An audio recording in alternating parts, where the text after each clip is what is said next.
Hello বন্ধুরা, নতুন একটি ভিডিওতে তোমাদের স্বাগতম। তেঁতুল পাতা ধারাবাহিকের আজকের পর্বে যা ঘটেছে, ঝিল্লিকে জোর করে বাড়ি থেকে বের করে দিতে গেলে বাধা হয়ে দাঁড়ায় ঋষি, আর এদিকে ঝিল্লিকে নিয়ে যেতে চলে এসেছে ঝিল্লির পিসি আর হবু বর অয়ন। ঝিল্লি যেতে না চাইলেও জোর করে নিয়ে যায়। এদিকে ঝিল্লিকে না পেয়ে বাচ্চারা কিছুই খায় না। ঋষি এটা দেখে মেনে নিতে না পেরে ঝিল্লিকে ফেরাতে ঝিল্লির শহরে বের হয়ে পড়ে। এইদিকে অয়ন জোর করে ঝিল্লিকে বিয়ে করতে চায়, আর পিসি অয়নের সাথে বিয়ে দিয়ে মোটা অঙ্কের টাকা হাতাতে চায়। এইদিকে ঝিল্লি বিয়েটা করতে চায় না, তখন পিসি বলে তুই বিয়ে করবি, তোর বাপও বিয়ে করবে।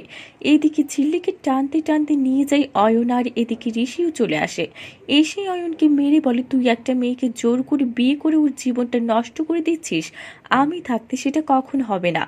পিসি এটা দেখে অবাক হয়ে যায়, আর ঋষি অয়নকে মেরে ঝিল্লিকে সিঁদুর পরিয়ে দেয়। আর ঝিল্লি তো এটা দেখে অবাক হয়ে যায়, মনে মনে বলে কংসু মামা এটা কি করলো। ঋষি ঝিল্লিকে নিয়ে বাড়ির উদ্দেশ্যে রওনা দিল। কি হবে এবার, ঋষির বাড়ির লোকেরা কি মেনে নেবে? সবটা জানতে সাথে থাকো। ধন্যবাদ।